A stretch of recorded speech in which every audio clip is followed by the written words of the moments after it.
Uncover the incredible journey of a business expert who stumbled upon a game changing revelation that transformed his marketing approach.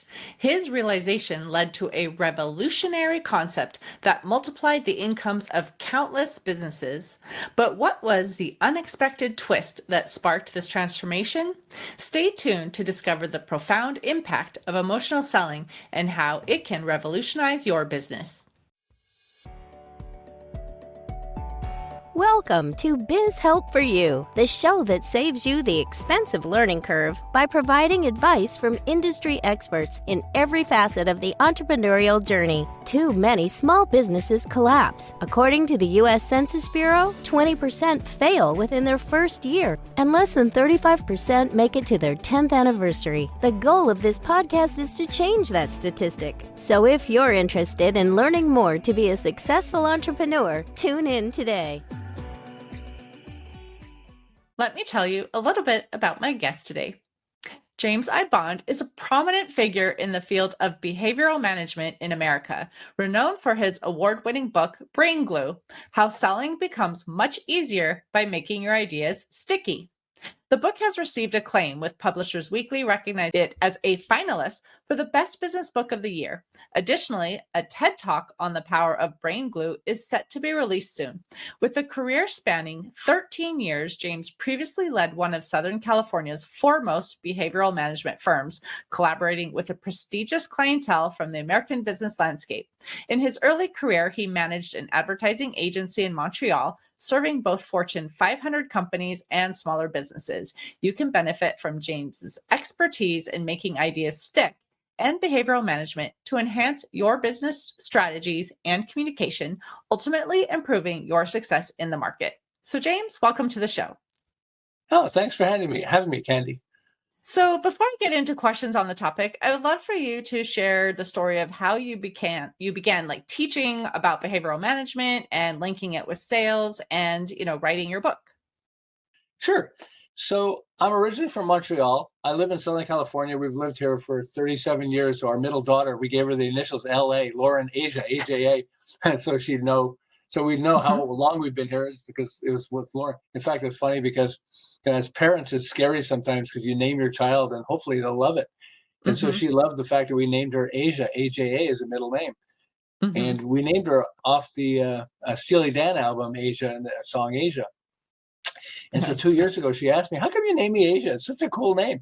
And so I told her because of the Steely Dan album. So she, 2 hours later, she calls me and says, that's a terrible song. That's what you named me after. It's like, I'm sorry. She likes it now. We grew up with it. So I said it's because of creativity, which is what Brain Glue and all the things that we focus on is all about, is the importance of creativity. But in Montreal, I ran an advertising agency. Here's the core of what Brain Glue is all about, and I'll tell you how I got it, okay? We're taught how to talk, but not how to persuade in school. We're taught logic, but logic doesn't sell, and that's what I thought logic sells. And I was trained in school. I'm a logical person. Most of us are logical. That's why we get into business. We're solving a problem or creating something that we know or believe that people are going to love.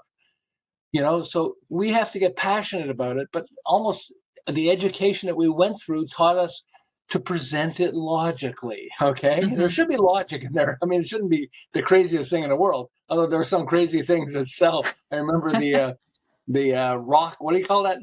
You open up a box and Pet rock? Pet rock. So it doesn't, so go explain that one. Anyway, it actually had a story. I think it had a birth certificate in the rock or something. I don't know. That's funny. Really crazy. So sometimes you're going to get crazy things, but usually it's logical. And so I worked my way up and won major clients as an advertising agency in Montreal: Kraft Foods, Timex Watches, Avon Cosmetics, Abbott Laboratories, Seagram's, their world headquarters is in Montreal. And so I had the opportunity to win the anti-drug campaign in America. And of course, I came up being a logical person. What did I come up with? Powerful, logical reasons why you should not do drugs. And we lost. And who did we lose to? What did we lose to? A guy holding an egg saying, this is your brain, then cracking the shell and dropping the egg into a sizzling frying pan. This is your brain on drugs. Any questions? When I saw that ad, two things happened. First is I recognized this is infinitely more powerful than the logical pitch that I was presenting. They liked my pitch until they saw that ad, and they said, oh yeah, forget that. This is much better. And the second one is it terrified me. How can I be in advertising and marketing and business in life and not know how to do emotional selling? And it scared me. Made me realize, like, they don't teach this in school, and yet Right. this is profound. It's like people are moved emotionally. There are major studies that found that more than 90% of buying decisions are emotionally triggered. Logic can be a part of it, but you have to trigger the emotions. In marketing, we say you want people to know, like, and trust you. Okay, you don't always get the opportunity if you're advertising or whatever, but unless they know you. But know, like, and trust is emotional selling in a way. If you don't like a person, are you going to buy from them? Probably not. Probably if you can not. get it from somewhere else. Unless they have a life-saving drug. I can't stand you. Like doctors, some doctors have terrible bedside manner, but you're never going to go with the doctor. But that's the exception. For most of us, they have to know, like, and trust us, but we also want to trigger different parts of the brain. And so what happened with This Is Your Brain on Drugs is it terrified me. I love 3x5 cards. And so I wrote Your Brain on Drugs on a 3x5 card so I'd remember it. And next to my desk, next to my computer, I put a box. I call it the passion box. And every time I saw an ad or heard something that was emotional selling, it could be a speech that somebody said, a famous person said, but I went like, wow, that's emotional, that's powerful. I put it in the box, forcing myself to not overanalyze it because I didn't understand how it works. I hope that eventually I'd have so many examples inside the box that I could figure out how emotional selling works. In fact, my wife hated going to doctor's offices with me because you go to a doctor's office, you get magazines that you don't normally look at. I heard Vogue magazine for me. I was like, oh, wow, look at that. And I would stop and I go, oh, wow. And she would go, do not tear that out of the magazine. And I said, no, look at how amazing this is. And she said she would sit as far away as possible from me, pretending that she doesn't know me. I do not know that guy, okay? But I have fantastic things inside the passion box. After about 10 years, a little more than 10 years, when we had moved to Southern California, I met John Gray. And John Gray wrote one of the most incredible relationship books ever. And it was called Men, Women, and Relationships. And he was telling me how he was struggling because people would read the book and loved it, but he couldn't get enough people to read the book, to pick it up and look at it. And so he was struggling, and he came up with this crazy idea. What if I change the title to Men Are From Mars, Women Are From Venus? And then just tweak the content a little so you refer to Men Are From Mars, Women Are From Venus throughout the book, but it's the same basic book. What do you think happened? Almost overnight, 500,000 copies got sold, then 1 million, then 2 million. I know Steve Harrison, who helped him with marketing. And in my book, I say he sold 10 million copies. Steve said, wrong. I said, but I did the research. He said, no. We're over 50 million copies already sold. He went from 20,000 to 50 million copies just because he changed the title. I thought my head was going to explode. It's like, it's not that, it isn't like profound. Like you look at it and go, this will change your life and everything. It's like Men Are From Mars, Women Are From Venus. It feels subtle, and yet it's not subtle. It's profound. And how so as I'm writing Men Are From Mars on a 3x5 card, I realized this is a metaphor. Men are not really for a different planet. I know some of you probably think we are, but we're not, really honest. But I realized, is metaphor the secret to emotional selling, or at least one of the secrets? So when I got home, I dumped the passion box on my bed and quickly discovered that metaphors is one of 14 brain triggers at the heart of emotional selling. And as an advertiser and helping other people in business, I suddenly realized, like, wow, this is amazing. But of course it's theory because I didn't apply it myself. I was relating it to what other people were doing. And so I was working with a construction company, and I thought, let me practice with these guys, see if it works. As consultants, we get to practice on clients, so we get to see what works and what doesn't. It's usually 80-20. 80% of what we do, we know works, and 20% we're going to experiment. I have this idea, or I read this thing, and I thought that could be, maybe I could try it. And so there were 3 partners who after 10 years had $2 million of sales. That's not bad, $2 million of sales, right? Ha, ha, ha. In 1 year, I took them from 2 to 10 million in sales. And 2 years later, they reached 32 million just by applying brain glue. I'll tell you what I did, but I thought this is like more powerful than I ever thought possible. I mean, they taught us how to talk, but they didn't teach us how to persuade. And this is all about persuasion. And it doesn't just work with naming your product, but I'll tell you what I did with the construction company. So I said, let's pull out a whiteboard. I love whiteboards. Let's pull out a whiteboard and let's make a shopping list of all the different clients you've worked with over the past 10 years. So they made a shopping list. It took about an hour for them to, oh, how about this one? How about this one? Okay, and we got a long list. And I said, let's play a game. Let's get you to pretend you're just going to be focusing on one type of client and you're going to say no to everybody else. Let's pick who it would be or what it would be. They said, well, we don't want to do that. We don't want to say no to somebody. I said, oh, no, we're playing a game. Ha ha. Mm-hmm. You know, we're playing a game. Trying to niche down or niche down. And so they finally said, okay, you know, we've had just 3 examples where we worked fire restoration for insurance companies. I don't know, construction. So what's that? I said, well, if an insurance company has a fire, a client that has a fire, they call us in to fix the house. And there are 1 of 2 things we'll do. The first thing we do is we check the frame. If the frame is damaged, you have to tear down the whole house. But if it's not damaged, you want to put it up, make sure it's not going to catch fire again, things like that. I said, okay, great. So let's come up with a brain glue tool to help you, a technique, okay? So they said, well, we don't want to change our name of our company. I said, don't do that. But how are we going to describe you guys? So if it's an insurance company and their client has a fire, then it was really funny. I said, if their client has a fire, what's the first word that they think of when their client has a fire? And they're thinking and they're going brainstorming. I said, okay, let me say that again. If their client has a fire, what's the first word that they think of, about when the client has a fire? Took a while. They finally said, oh, fire? Yeah, fire. Okay. So let's put fire in your name. It doesn't always work this way. You don't always do that. But in this case, I said, why don't we call you guys the fire extinguisher for insurance companies? And we'll get the website firex.com. They started laughing and said, okay. I said, well, I'll go with you to 2 prospects, okay? 2 different prospects. And I did. And they were talking and they were embarrassed about saying that. But I said, hey, look, think of us as your fire extinguisher, okay? We're the fire extinguisher for insurance companies. So the prospects laughed. Laughers are buyers, by the way. And, but guess what? When we got back to the office, the phone was ringing like right then and there. And we already had, I got a client has a fire. I need my fire extinguisher. Can you guys go and help me? Go analyze it and we'll get it fixed. And their sales literally went from 2 to 10 million in sales in 1 year. In fact, they razzed me because they said, hey, Bond, it's supposed to be 12 million, because as a coach, you say, like, what are your goals? Right. They said, well, try this thing. Okay, good. Our goal is 12 million. We'll go from 2 to 12. And they got 10 million. And they said, hey, Bond, it was supposed to be 12 million. And my comment was, shut up. They bought each other. They couldn't believe how much money was coming in. They bought each other the biggest brand new BMWs. They're Beamer experts, lovers. And there's 3 BMWs in front of their offices. And they were just like amazed. And then they went to 32 million 2 years later. But it's like, I want to focus on persuasion, okay, and talk about how this applies to persuasion. But before I do that, let me give you one more product story, because if you're in business and you don't know this, you have a massive disadvantage, okay? If you're thinking of getting into business and you have an idea for a product, here's a fabulous opportunity, a fabulous example. A mom and her son in Utah developed a product. The mom basically developed this product. They had no business experience.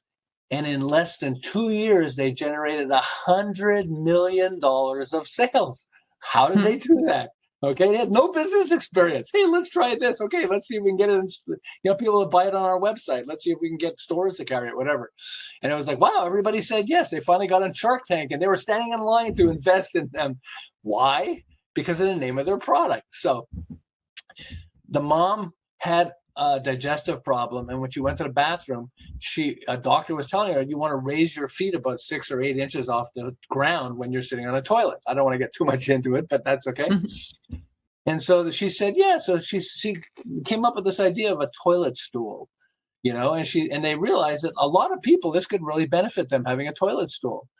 They said, oh, wow, well, we should sell this. Let's try to sell this. I think they watched Shark Tank, so they went, oh, we can get into business and all that stuff too. You have to be successful before you get on Shark Tank. And so, or have a hook, as they had a hook and were successful. And so they're thinking toilet stool. I don't like the word toilet. That's not a nice thing to say. Hey, buy my toilet stool. People, and you always start with logic, but it is a toilet stool. So what's another word for toilet? Potty. Okay, potty. Okay, and I'm kind of squatting when I'm on it. Squatty potty. Rhyme. Rhyme is a powerful tool. Okay, let's call it the squatty potty. Okay, sales exploded. People were laughing as they were buying the squatty potty. They couldn't believe, like, this is, yeah, great. But it also explained what the product was.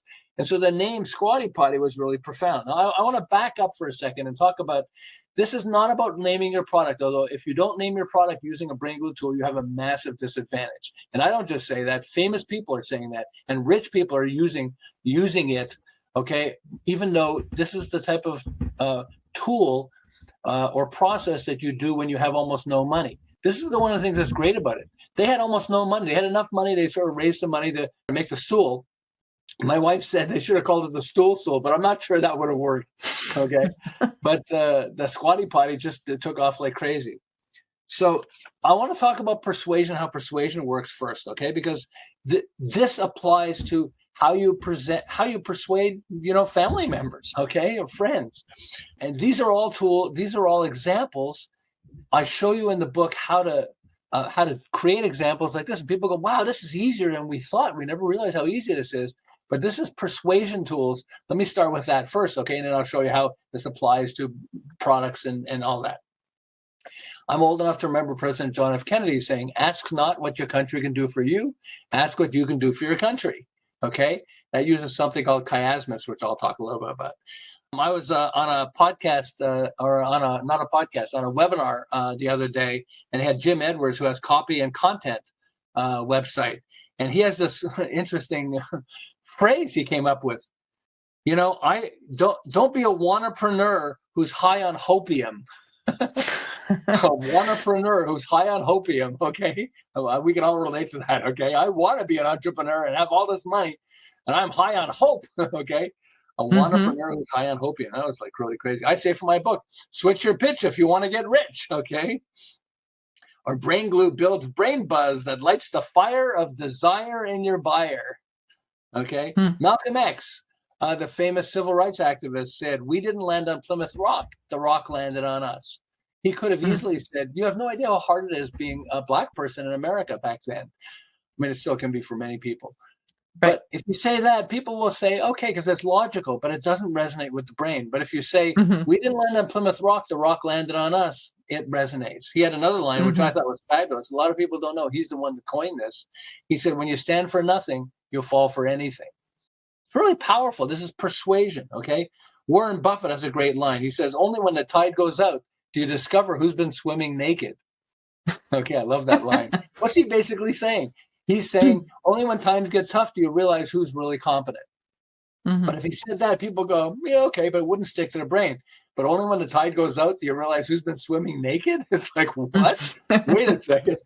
But it works. Mae West, in the early days of the movie industry, had great lines. She was like, she loved these tools that we have inside the book, although she didn't know the book back then. She was like long before I was alive, actually. But good girls go to heaven. Bad girls go everywhere. I mean, it's just Zig Ziglar, okay? He became famous with lines like, get a checkup from the neck up to avoid stinking thinking that gives you hardening of the attitudes, okay? He said, your attitude, not your aptitude, will determine your altitude. You know, I mean, it's just these phrases are really powerful. So my daughter, I've got a son and 3 daughters, and our youngest daughter worked as a volunteer in a hospital. And so she's thinking about careers she wants, and she wants some careers that I don't agree with that I think are very good, but she loves working in a hospital. But she's thinking about, like, what career should I have? So I came up with a phrase, and I said, if you want a real career, avoid the curse, become a nurse. If you want real money, honey, okay? Avoid the curse, become a nurse if you want real money, honey, okay? And she went, okay. I had this mom approach me and said, you're an expert in brain glue. Help me. Can you help me with my 14-year-old son? That's terrifying for me. He's like, I don't know what they're going to ask. But she said, I said, okay, I guess. She said, well, he's asking me, Mommy, why do we have to follow so many? He's a 14-year-old. Mommy, why do we have to follow so many rules in life? So I brainstormed with her, and first we came up with a rhyme. What rhymes with rules? Why do we have to follow so many rules in life? I said, fools. Only fools don't follow rules. So that could kind of work, but let's add a metaphor, because metaphors can make it even stronger. So I brainstormed with the mom, and we came up with a metaphor. I sat down with her and her son, and I said, so you were asking your mom why we have to follow so many rules in life, right? And he said, yeah. I said, well, think about it. If you're thirsty, you could always drink out of the toilet, but why would you want to? Remember, only fools don't follow rules. He looks up at me and he goes, that makes sense. First, getting a 14-year-old to say anything makes sense is a miracle. Let's start there, okay? I quickly escaped before he asked me another question. But does it really make sense, or did I simply, trigger the emotion centers of his brain? I'm telling you, it's so powerful. Here are two political examples, and I am not pro or con any of these things. I just love brain glue, so I love how this got applied, okay? And so the first one is, you can't hug a child with nuclear arms. Okay? That's called anchoring. That's one of the brain glue tools, okay? Anchoring, where you take two things that don't go together and you put them together, okay? So you can't hug a child. That's emotional, with nuclear arms. That's a whole different emotion to put those two together. So President Ronald Reagan, when he was trying to sell the defense system in space, it was after the Vietnam War, and people were really against the idea of having anything defensive, war and missiles and everything else. So you say missiles, and you want to spend government money on missiles? But back then, the movie Star Wars was really popular. So he decided to anchor the two together. And he said, well, we have the Star Wars missile defense system. And suddenly people went, oh, that sounds cool. Yeah, I love the movie Star Wars. And suddenly it became easier for him to sell. There's an anti-gun comedian. And I'm not anti or pro-gun. I don't want to get involved in that. But I love the brain glue aspect of this. And he said, the right to bear arms is almost as crazy as the right to arm bears. It's like, what? Okay. So, but this applies to naming your products and then presenting your products also. It's like, when you do this, when you apply these tools, first, it becomes easier to persuade people. But the second, because it resonates with the brain. But second is, it sells a ton of products. I mean, John Gray went from 20,000 to 50 million. 50 million, not 50,000, 50 million books sold. If you get $1 a book, is that okay? I want that. So let me give you some examples of other ones. How would you like to invent something and your biggest competitor steals the idea from you and makes a ton of money, so much money that you end up having to stop selling your product because nobody's even buying yours, but everybody's buying his? Okay, how would you like that? Let me tell you the story about Country Squares. So Post Cereals was competing with Kellogg's. Okay, and they said, okay, let's come up with a totally different type of product, okay? Something you could have for breakfast, but you could also have for snacks. It'll be a little cake with jelly inside it, like strawberries, blueberries, raspberries inside it. And so it's nice, but you can put it in your toaster, and it comes up, and it's nice and, and it's nice and warm. You can eat this nice warm cake, okay? And let's call it Country Squares, okay? Wrong name.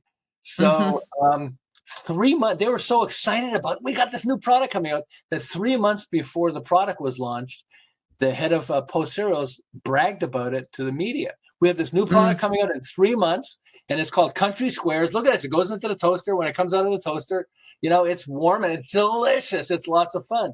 Okay. The head of Kellogg's saw that and went, oh, what a fantastic idea.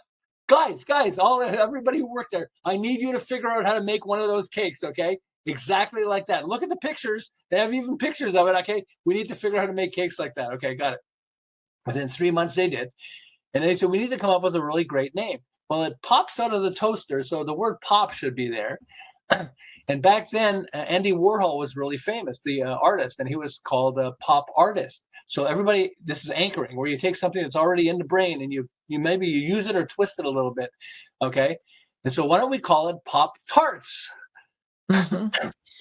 They launched the product 1 week before Post launched their Country Squares, okay? 1 week before. That's what competitors do, okay? Beware. And sales exploded so much that they ran out of product.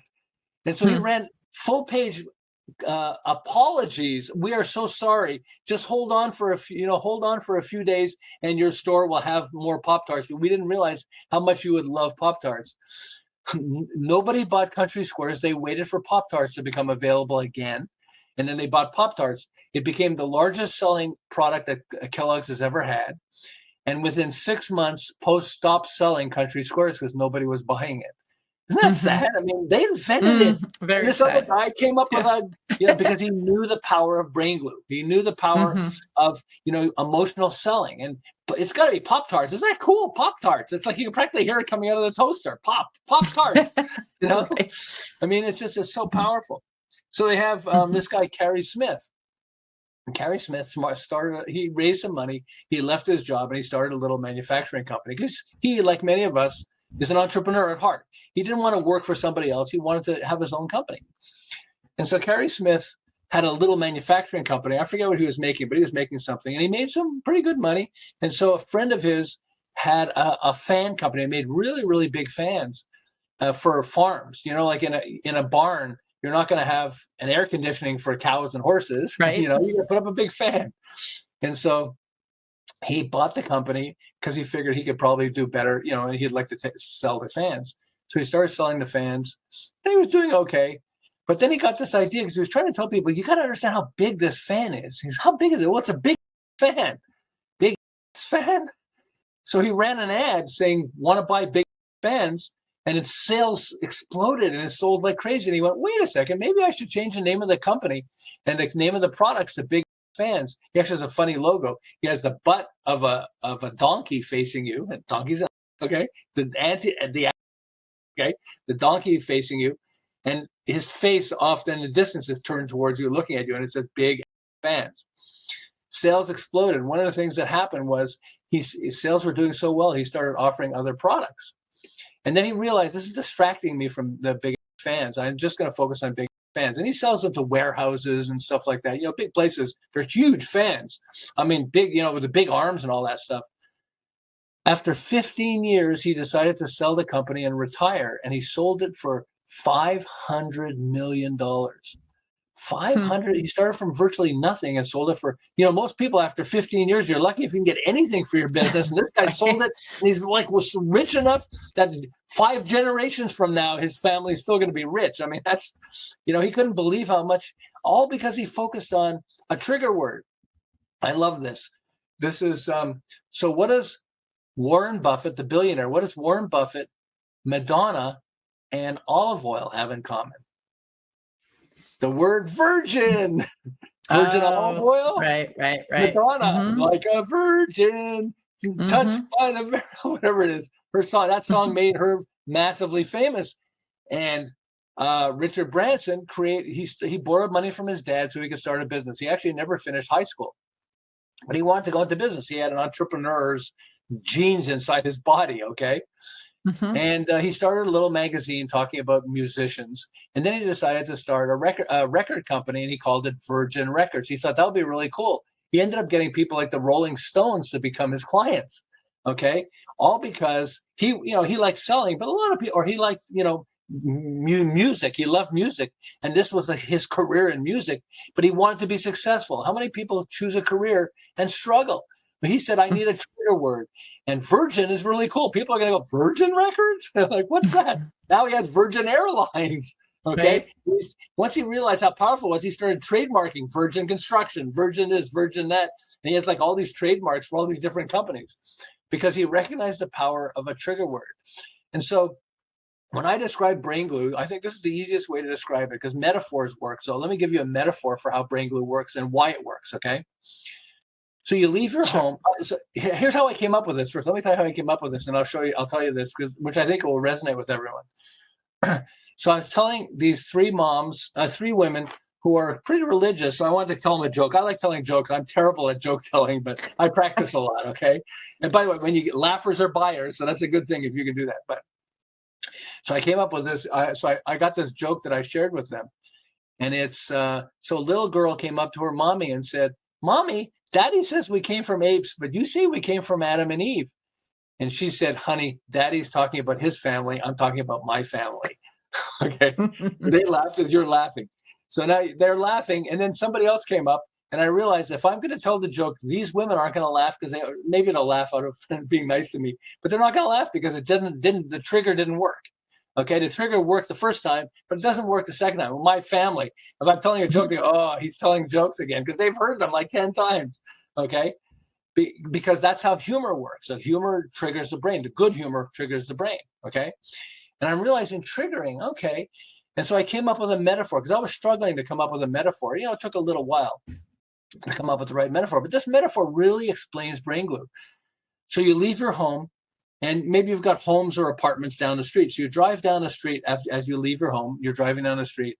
You're not going to look at every home and go, oh, yeah, look at that, look at that, look at that. You've seen them so many times. You just drive down the street, okay?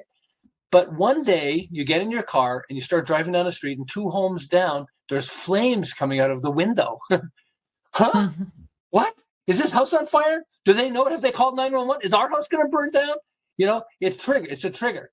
Brain glue is that. It gets flames coming out of, your idea or product, because people see ad, product, and you want your product to stand out from the crowd. You want flames to come out of it. I mean, not bad flames, by the way, but You want to go, huh? What? You want them to go, huh? What?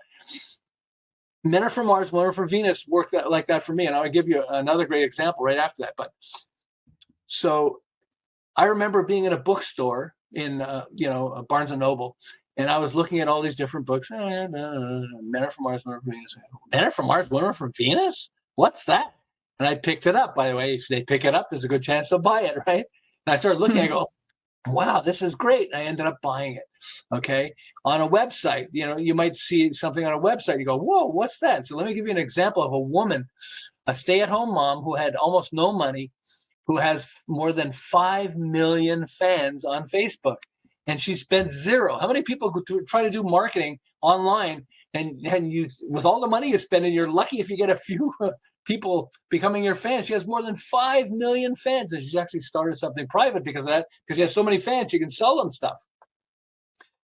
So she's a stay-at-home mom, and she's thinking, I want to create a Facebook page. But what do I want to create? Well, I'm a mom, so let me relate to moms. So mommy needs a rest. Mommy needs time to herself. I know what mommy needs. Mommy needs vodka. We created her Facebook page. It's called Mommy Needs Vodka. And so I became a fan. How did I become a fan? So one of my friends must be a fan, and they shared one of her posts. And she has good posts, but there are a lot of people that have really good posts, and you still struggle to get fans, right? Mm-hmm. I'm looking at the post, and it goes, oh, that's really cool. It's by Mommy Needs Vodka? Flames. Okay. Wow, Mommy Needs Vodka? What's that? Clicked on her link that took me to her Facebook page, started looking at some of her posts, said, oh, she's great. I love this. And I became a fan. Okay. So what you want is your product, or you want your pitch. If you're selling a pitch, if you're trying to explain something like Warren Buffett, I love his thing, only when the tide goes out do you realize who's been swimming naked. It's like, what?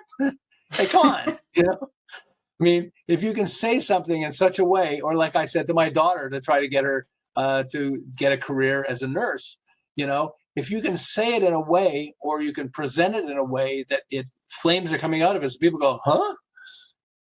It resonates enough that you actually become much more successful than most people realize. And I will say this, I worked as a consultant, and then I started selling a product online.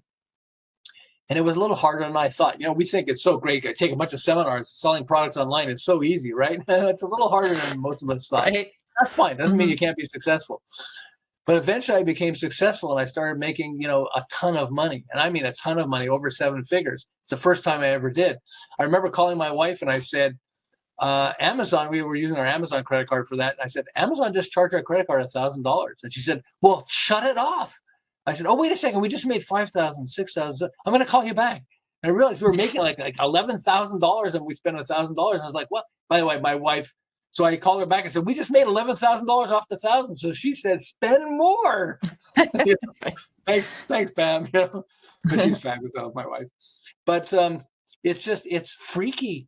At first I thought, like, wow, we made like $2,000 a day. We're making, like, this is like scary. Did I break the law? It's like, it's so weird having so much money flowing in.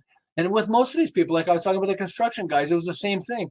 When they couldn't believe how much suddenly the phone was ringing off the hook. They had to hire 2 people to answer the phones, and for all the insurance people that were calling and all the projects they had. And it was like when you figure out something and you apply it, it's freaky. I mean, positive. I can live with it now. Hey, keep the money coming in, okay? It's great. But at first, it's weird having so much money coming in. You start to realize it's, we have a sense of who we are and what we can do. I always love saying, set up a chair, okay, from your kitchen. Can you jump over the chair? Most of us know. I'm sure there are Right. probably some out there can, but most of us can't jump over the chair because we have mental limits of what we can do.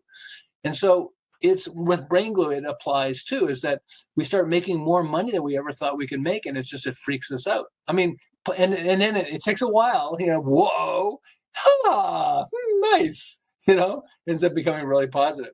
But yeah, this is about persuasion. This is, we want to persuade, not manipulate. This is not about manipulation. Right. Okay. This is about, we have a product that's really good, and we want to make it easier to buy. I mean, here's an example of this guy, Bob Parsons, started a company that helps people with their websites, build a website and get the URL for a website and all that stuff. And he called it Jomax Technologies. I think he lived in Arizona, near Phoenix, and one of the streets in Phoenix was called Jomax, so he called it Jomax Technologies. What the heck's Jomax Technologies? He realized that people loved the service when they got it, but it was hard to market it. And so but he was growing. So he asked the people in his company, let's come up with a cooler name. What's a good name? And they were thinking about it, and they said, well, let's call it Big Daddy. Okay. It resonates. It's a repetition of sounds. Big Daddy. Okay. They thought it was kind of a cool name, but Big Daddy was taken. So instead, what did they come up with? GoDaddy.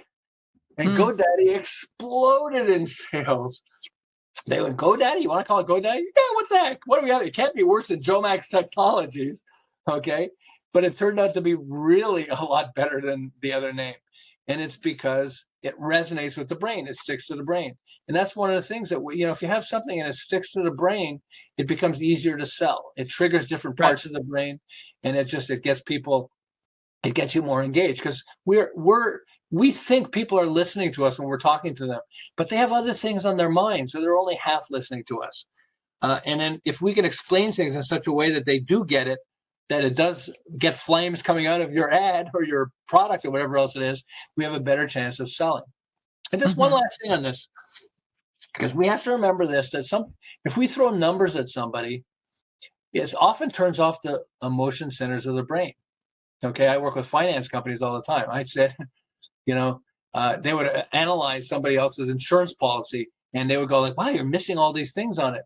And so I got them to, they had trouble saying this, but I got them to say, I don't want you to vomit, but have you seen what's in this? I don't want you to vomit. Just saying the word vomit is like, what? Right. There's a product called Blue Emu, which is for arthritis. Okay. It's a cream you put on your joints and stuff like that for arthritis. And they had this famous baseball player, Johnny Bench, who was talking, and I was doing work on a computer while I had a TV on. And I heard Johnny Bench say, Blue Emu, it works fast and you won't stink. What did he just say? It woke up my brain. Flames come out of the TV set, okay? But so here's the thing. When we say numbers, we often don't realize that numbers turn off the brain. And so sometimes we want to give them perspective. And here's a really good perspective one. So Americans discard 2.5 million plastic bottles every hour. Wow, that sounds like a lot, doesn't it? Sounds like a lot. How much is it? That's enough to reach the moon every 3 weeks. Wow. Wait a second. So if I told you Americans discard 2.5 million plastic bottles every hour, you go, that sounds like a lot. But if I say that's enough to reach the moon every 3 weeks, suddenly you go, that's really? That's scary. That's how much there is, And it's just, you're giving them perspective. And so one of the perspectives I love with people is I like to say, I call it past, present, future. When we had an advertising agency, we would say, past, have you ever worked with an advertising agency before? And we didn't care if they said yes or no. If they know we do it ourselves, okay, what worked for you and what didn't work for you? That's really valuable, because they start telling you, well, we love this, but we didn't know how to do this and all that stuff. Okay. Are you working with one right now, or are you doing it yourself? it doesn't matter what they say, what's working for you, what's not working for you.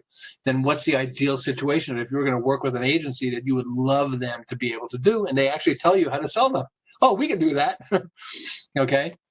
And so, so past, present, future is like whatever you're selling. If you're face to face with a person, ask them, have you ever worked with a coach before? Have you ever have you ever bought a such and such? Have you ever bought a toilet seat, a toilet stool before? Okay. Well, what's working for you and what's not working for you? You ever have trouble going to the bathroom? Yeah, sometimes. Do you realize that there's actually, it becomes the beginning of how you present. It's just a perspective thing. I'm throwing a lot at you, so sorry about that, Candy. But to me, I love brain glue. I mean, last thing, okay? I promise, unless you're going to ask me something more. But so I watch on the Discovery Channel. I record shows and stuff. And they had a show on the bio of Bobby Flay. And the name sounds familiar, but I don't know who he is. But a lot of people know him, and he's a chef. He's a major chef. He was on the Food Network. He had a TV show on the Food Network. And what was the TV show called? He came up with the name, Boy Meets Grill. So we know the phrase boy meets girl. Right. You're talking about all grilled foods. I'm going to focus on grilled foods. What can I come up with? Well, what sounds like grill? Girl. Boy meets girl. There's a phrase. You can look it up online. You can look for phrases that have, or what do you call it again? Hook. Phrases. Anyway, phrases like that have the word girl in them, or grill in them, or stuff like that. You can really play with it. But by coming up with boy meets grill. Oh, by the way, in the bio, they talked about Jamie Oliver, the naked chef. Was he? Wow, he's naked? No, he wasn't naked, but he called it the naked chef. And so you can take if they called it the Jamie Oliver chef show, would that have gotten as many people as the naked chef? Probably not. So we have to understand that there are little tricks you can do that trigger the brain, and suddenly you stand out from the crowd. Your flames, your presentation has flames. It stands out from the crowd. So boy meets grill. It's like, wow, it's already in the brain. So you might as well take something that's already in the brain and use that. Hey, right. And it's fun. I mean, and this is one of the things that people tell me. First, the book makes it really easy for you to come up with your own. That's the first thing that's really important. But the second thing is, it also gets you to start recognizing them when you see them at other place. I started looking at it. In-N-Out Burgers. It was a family business that was competing with McDonald's in the West Coast. And when you're McDonald's, Burger King, Wendy's, they spend tens of millions of dollars on advertising or more. Okay, how do you compete with them? Well, maybe with a location, but you have to have a name that stands out.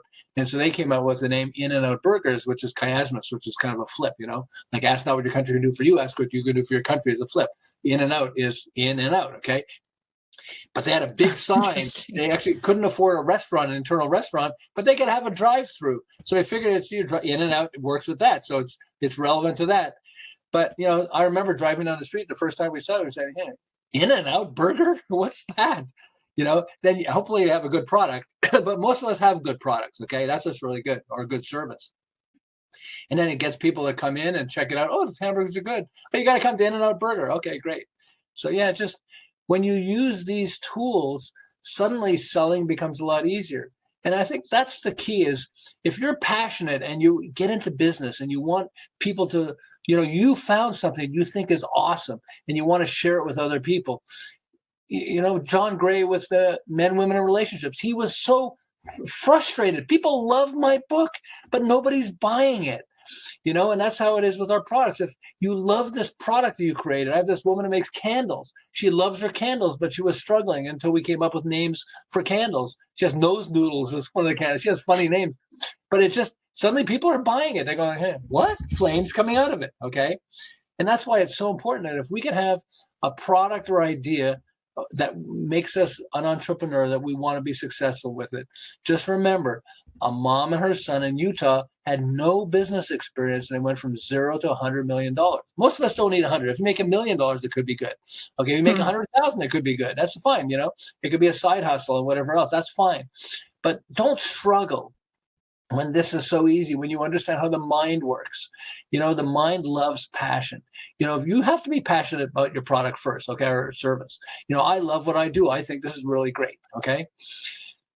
But then you got to communicate that passion in such a way that it triggers passion in them where they go, oh, that's really cool. Oh, wow, that's really cool. And when you, as Zig Ziglar said, selling is nothing more than a transference of passion. I hated selling when I was young, but he said, if you love something, you watch a movie you loved. I love Hidden Figures with the three black women at NASA. Okay. Mhm. I love that movie. I share it with nobody has to tell me how to sell it. I love that movie, but I'm communicating it with my passion. When we advertise or even when we're selling, we often focus so much on the logic part of it that we don't communicate our passion. But if we can Mhm. stand there and go, oh, you're going to love this product, and then we can say a phrase that triggers in the brain so they remember it, so it triggers in the brain, then we have a much better chance of having an incredible life. Mhm. Perfect. Well, I Does that make know sense? we are out of time for our interview today, so I want to ask if you have an offer that you would like to extend to our listeners and how they can connect with you. So the easiest way is I don't really have an offer, but I have a page that goes through a lot of what Brain Glue has. So I want to suggest two things. Okay. First one is we're on Amazon, and Amazon lets you read some of the chapters. You definitely look at the table of contents. Okay. Hopefully you'll buy the book. I think you're going to love the book, but it's at least take a look at the table of contents that gives you lots of tools. And then there is a excuse me, we have a website, a web page called yesbrainglue.com. And if you go to yesbrainglue.com, it gives you lots of examples and information on, shows you a whole bunch of examples of the people that use brain glue type tools and how they became successful, and phrases. There's really funny phrases too, because a lot of people don't realize it actually works. Comedians use these tools. That's what's so fun. I have this, I'd rather have a bottle in front of me than a frontal lobotomy. Well, I'm not really that type of person, but I have this old one because I'm an older person. I'd rather wake up and pee than pee and wake up. It's just, it works. Okay.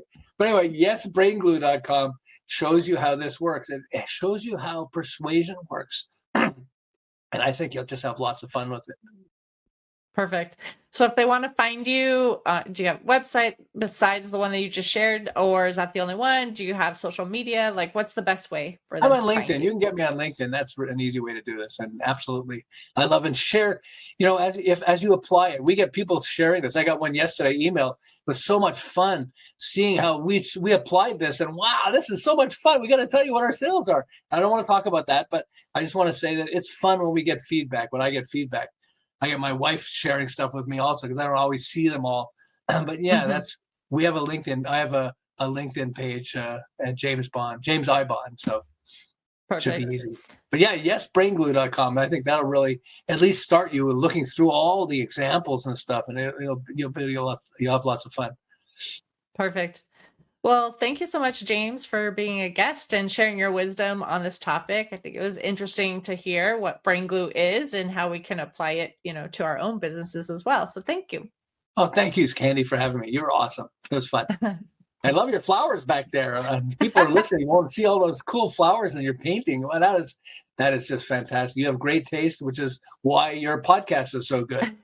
I mean, people Well, thank recognize, you. you work hard to make sure that this is value that they're going to get from it. And entrepreneurs, yeah, you need to hear what's going on, what other people are doing. Well, perfect. Well, thank you so much. Oh, you're very welcome. Thank you. Thank you for tuning in today. Would you please share this episode with those you know and leave a review on your favorite platform? And if you find our show informative, would you consider being a financial sponsor to help me continue my mission to educate business owners? A link is located in the episode description, and no amount is too small. I'd really appreciate your support. If you are interested in connecting with our guest and receiving the offer they had to share, a link to our resource page is in the show notes. Finally, if you have any bookkeeping or payroll needs, reach out to us at 310-534-5577 or contact@abandp.com. My team and I are eager to assist you. Until next time, have a great day. Thank you for listening to Biz Help For You. Please join your host, Candy Messer, again next time. Have a terrific day.